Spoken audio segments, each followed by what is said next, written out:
Hello दोस्तों, स्वागत है आपका मेरे चैनल शिक्षा कल्प तरु पर। तो पिछले वीडियो में हम वर्ड विचार के बारे में अध्ययन कर चुके हैं और स्वरों के वर्गीकरण के बारे में भी हमने पूरा अध्ययन कर लिया है। तो उसी टॉपिक को हम आगे बढ़ाते हुए व्यंजनों के वर्गीकरण के बारे में अध्ययन कर रहे थे कि व्यंजन क्या होते हैं और इनको कितने भागों में डिवाइड किया गया है। इसका अध्ययन हमने पिछले वीडियो में कर लिया है। तो आज के वीडियो में हम अध्ययन करेंगे व्यंजनों के वर्गीकरण और उसमें हम अध्ययन करेंगे उच्चारण स्थान के आधार पर व्यंजनों का वर्गीकरण।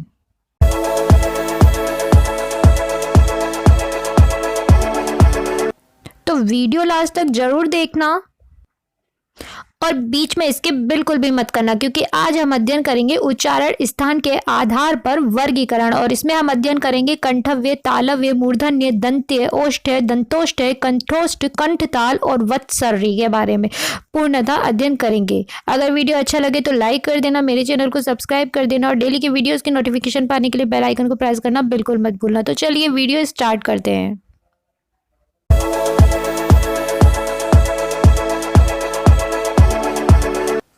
उच्चारण स्थान के आधार पर व्यंजनों का वर्गीकरण और इसको बांटा गया है कंठय, तालव्य, मूर्धन्य, दंतय, ओष्ठ्य, दंतोष्ठ्य, कंठोष्ठ, कंठताल और वत्सर्य में।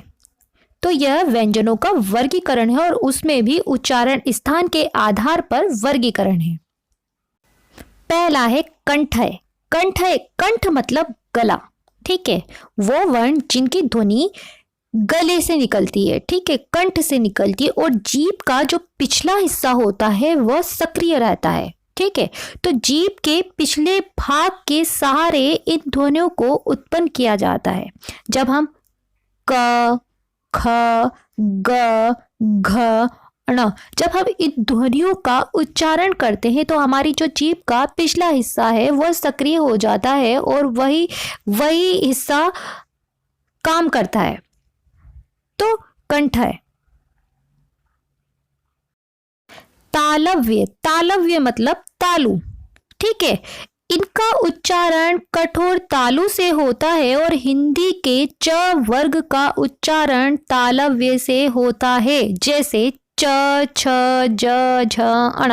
जब हम इन वर्णों का उच्चारण करेंगे तो हम देखेंगे कि हमारी जो जीभ है वह हमारे तालु को स्पर्श करती है, जैसे च। जब हम च वर्ण का उच्चारण करते हैं तो हमारी जो जीभ है वह हमारे तालु को स्पर्श कर रही है, च, छ, ज, झ, न। तो इस तरीके से च वर्ग पूरा तालव्य है।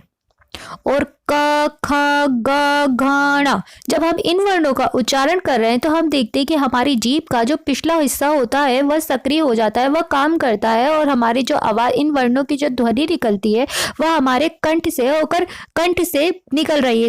क, ख, ग, घ, न। मूर्धन्य, उन ध्वनियों को कहते हैं जो मूर्धा की सहायता से निकलती हैं। मूर्धन्य ध्वनियों में जीभ की नोक को उलटकर मूर्धा से उसका स्पर्श किया जाता है। अब इसको हम सिंपल लैंग्वेज में समझते हैं, सरल भाषा में समझे तो जिन वर्णों के उच्चारण में हमारी जो जीवा है वो अंदर की ओर मुड़ जाती है उन वर्णों को मूर्धन्य कहा जाता है, जैसे री।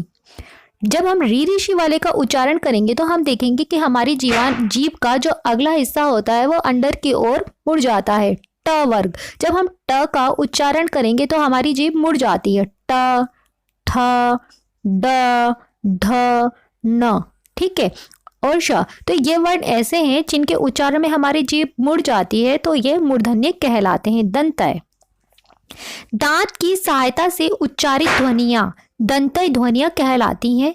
इनमें भी जीभ की नोक की सहायता ली जाती है, जैसे त। अब जब हम त वर्ण का उच्चारण करते हैं तो हमारी जीवा दांत को स्पर्श कर रही है, त। जब हम थ का उच्चारण करेंगे तो थ, द, ध, न। इन वर्णों के उच्चारण में हमारी जो जीवा है वो हमारे दंत को, हमारे दांतों को स्पर्श करती है, तो यह ऐसे वर्ण दंतव्य वर्ण, दंतय वर्ण कहलाते हैं। ओष्ठ है। ओष्ठ मतलब होठ। जिन ध्वनियों का उच्चारण दोनों होठों की सहायता से होता है उन्हें ओष्ठ्य कहते हैं, जैसे प, फ, ब, भ, माँ। जब हम इन वर्णों का उच्चारण करते हैं तो हमारा ऊपरी होठ और नीचे का होठ वो दोनों आपस में स्पर्श होते हैं, ठीक है। प, फ, ब, भ, म। तो ऐसे वर्णों का उच्चारण ओष्ठ्य कहलाता है। दंतोष्ठ्य, ऐसी ध्वनियां जिनका उच्चारण ऊपर के दांत और नीचे के होठ की सहायता से होता है, तो ऐसे ऐसे वर्णों को दंतोष्ठ्य कहते हैं। तो ऊपर का दांत नीचे के होठ को स्पर्श करता है। जब हम व का उच्चारण करते हैं तो हम देखते हैं कि व, तो हमारा जो ऊपर के दांत होते हैं वह नीचे के होठों को स्पर्श कर रहे हैं। व, फ, तो इस तरह के वर्णों को दंतोष्ठ्य कहा जाता है। कंठोष्ठ, कंठ और ओष्ठ यानी गला और होठ, वे ध्वनियां जिनका उच्चारण कंठ यानी गला और ओष्ठ की सहायता से होता है, जैसे ओ और औ।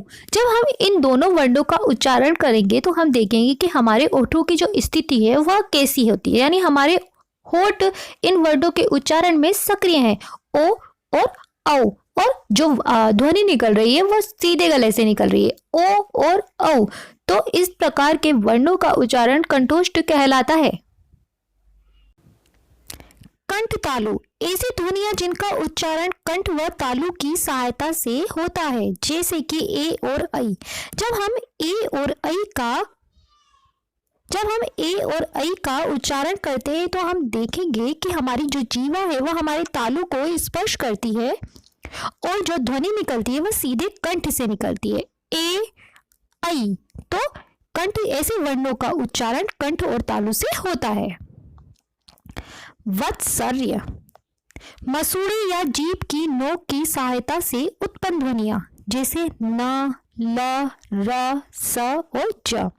जब हम इन वर्णों का उच्चारण करते हैं न, तो जब हम न वर्ण का उच्चारण करते हैं तो ध्यान दीजिए अपनी आपकी जीवा आपके मसूड़े को स्पर्श करेगी। न, ल, र, स, ज। तो इन वर्णों का उच्चारण वत्सर्य कहलाता है और इसमें हमारी जीवा के अग्रभाग, हमारी जीवा हमारे मसूड़ों को स्पर्श करती है। तो आज के वीडियो में हम व्यंजनों के वर्गीकरण में उच्चारण स्थान के आधार पर अध्ययन कर चुके हैं। तो अगले वीडियो में हम प्रश्न के आधार पर व्यंजनों के वर्गीकरण के बारे में अध्ययन करेंगे।